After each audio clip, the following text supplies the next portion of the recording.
Inflación del 8% anual, el desastre del presente. En los últimos 20 años de alternancia partidaria en el ejercicio de la presidencia de la República, la inflación promedio es de 4% anual, pero si consideramos solo el periodo de López Obrador, la inflación promedio es de un poco más del 5% anual. Lo que muchos ciudadanos esperaban es que con el arribo de la democracia en la vida nacional, también traería soluciones en la economía del país y en la vida de cada uno de los mexicanos. Como así no sucede, hay evidentemente un desencanto con la democracia y en consecuencia una enorme tolerancia con lo autoritario. Durante el periodo denominado Desarrollo Estabilizador, de 1954 a 1970, en México existía crecimiento económico, pero con persecución política y autoritarismo represivo. Hoy, en pleno periodo de construcción de la democracia, no hay crecimiento económico y nuevos rostros autoritarios se asoman. La democracia no es el paraíso, pero sí una forma de gobierno mucho mejor. Pero sin duda, también cargada de dificultades y problemas que es necesario resolver, y uno de ellos es la economía del país y sus impactos desastrosos en la sociedad.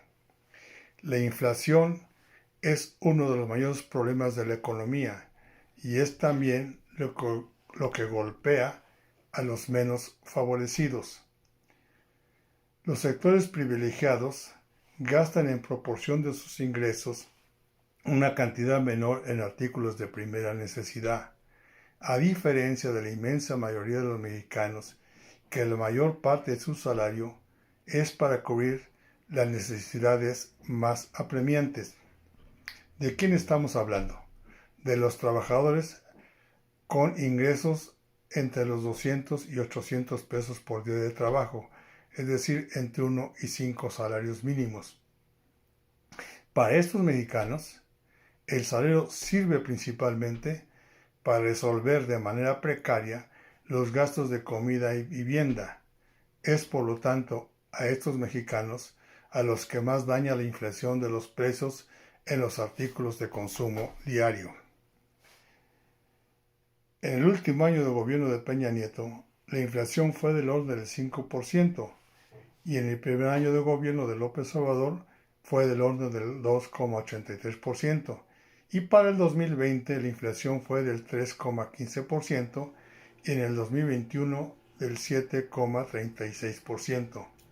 Y para el año 2022, medida al mes de mayo, la inflación es del 7,58% y los pronósticos es que puede terminar el año con una inflación del 9% según datos del INEGI. Hay causas internacionales que impactan la inflación. Un ejemplo son las interrupciones en la cadena mundial de suministros de materias primas y productos terminados, la pandemia del COVID-19 y un fuerte repunte de la demanda. Todo eso provoca una inflación en todo el mundo. Además, súmenle los efectos de la guerra entre Rusia y Ucrania. Así que la responsabilidad del incremento de la inflación hoy no es de López Obrador. Lo que sí es de su responsabilidad son las políticas públicas con que enfrenta la galopante inflación, y en esta materia sigue negando la posibilidad de aplicar políticas económicas contracíclicas, que es una opción antineoliberal cuando actúa la mano del Estado. Es prioritario impedir que la mano invisible del mercado marque el rumbo. Eso es una política neoliberal.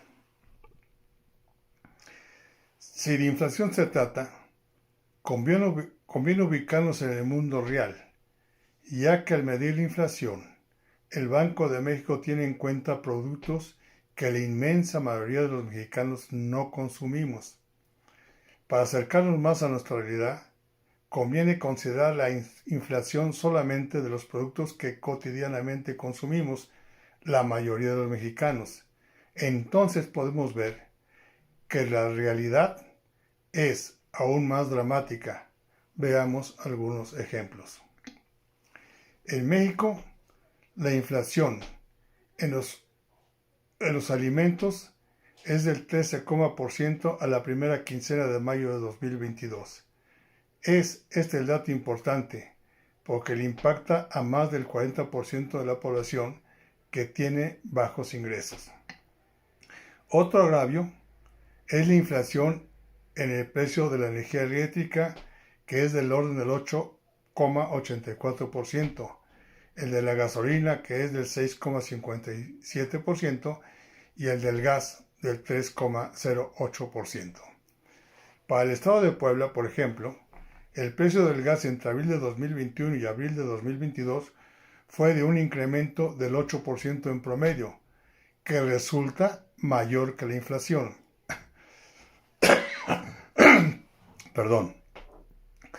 Puede resultar cierto que el incremento del precio en los energéticos sea por debajo de la inflación. También puede ser que resulte verdad, como dice AMLO, que los incrementos están por debajo de otros países comparables, pero también es real que está por encima de los incrementos salariales y eso daña a la mayoría de los mexicanos. Estos son los temas que el gobierno tiene obligación de atender por el bien de los pobres y del 40% de los asalariados, es decir, 45 millones de los 53 millones de asalariados que ganan menos de 5 salarios mínimos, y la mayoría de esos, que son 38 millones, ganan un máximo de 2 salarios mínimos. Es a este último sector al que más golpea la inflación real de los productos básicos, porque es en esos productos donde gastan la inmensa mayoría de sus ingresos. Pongamos la atención en los siguientes datos. Hay otros datos que son solo una referencia, ya que cambian por calidad y por regiones. Productos como la cebolla en el mes de marzo registró un aumento del 113% en comparación con el marzo de 2021. La tortilla se incrementó de 14.33 pesos a 20, con un incremento entonces del 39%. El limón se incrementó en un 617%, el aguacate en un 69%, el huevo en un 53%. Los productos cárnicos como el pollo, res y cerdo también tienen incrementos que fluctúan entre el 20 y el 40% por encima de la inflación que informa el Banco de México. No es que estén mal los datos de esta institución. Lo que sucede, repito, es que considera muchos productos que los asalariados de hasta 5 salarios mínimos comúnmente no compramos, como viajes, artículos de lujo, automóviles, etc. Y como su precio crece menos, eso arroja una inflación menor que la real de los productos de primera necesidad. Algunos datos de cómo afectan a los productores agropecuarios.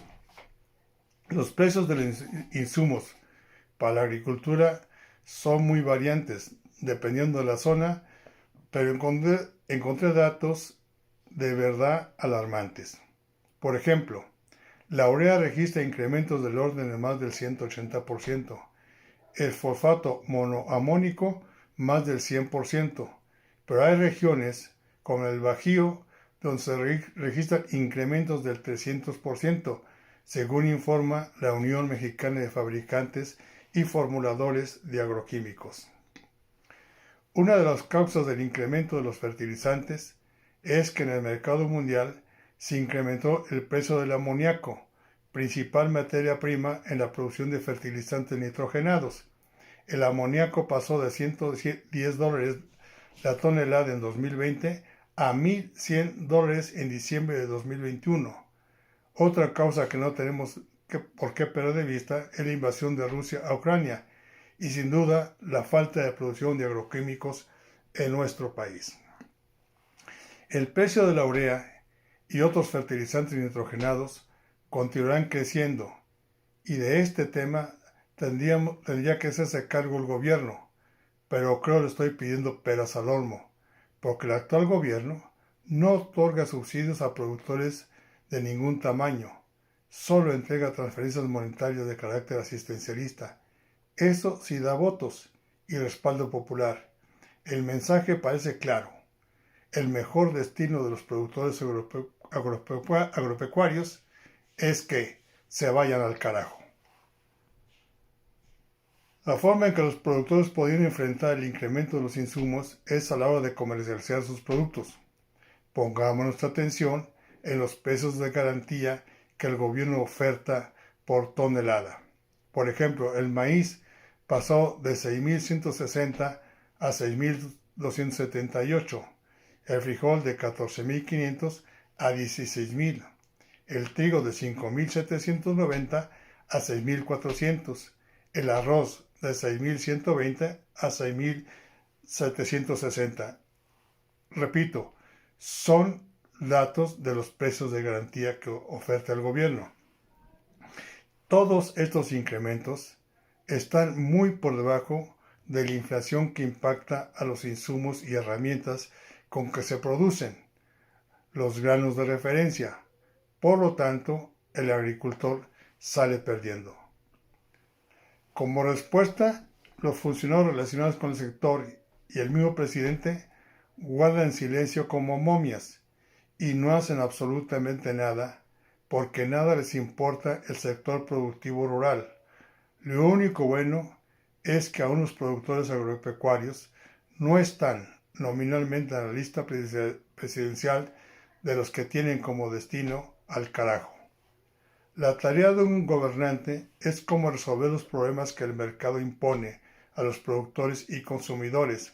Es prioritario impedir que las leyes del mercado arruinen la economía de los consumidores y productores. Eso es ser antineoliberal. Pero dejar que el mercado actúe sin la mano del Estado es una conducta neoliberal. La obligación de un gobierno de izquierda es privilegiar la rectoría económica del Estado. Si eso no es así, si esa no es la conducta del gobierno, estamos entonces ante un gobierno neoliberal que no es de izquierda. Pero el presidente está muy ocupado en insultar a sus adversarios, pasearse por todo el país emitiendo discursos repetitivos y eternos, seguir dividiendo a los mexicanos entre patriotas y traidores, entre conservadores y el pueblo bueno, y repitiendo de manera constante y con odio que se vayan al carajo. Todos los que lo critican sus conductas. Además, sigue repartiendo abrazos a la delincuencia, mientras la delincuencia reparte balazos y deja cada vez menos mexicanos a los cuales poder darle abrazos. Tenemos un presidente que no se encarga de los problemas actuales del país. Resultó electo como una esperanza para arreglar el desastre del pasado y se convirtió en el desastre del presente. José Luis Hernández Andrade, militante de Ciudad Puebla, 3 de junio del año 2022.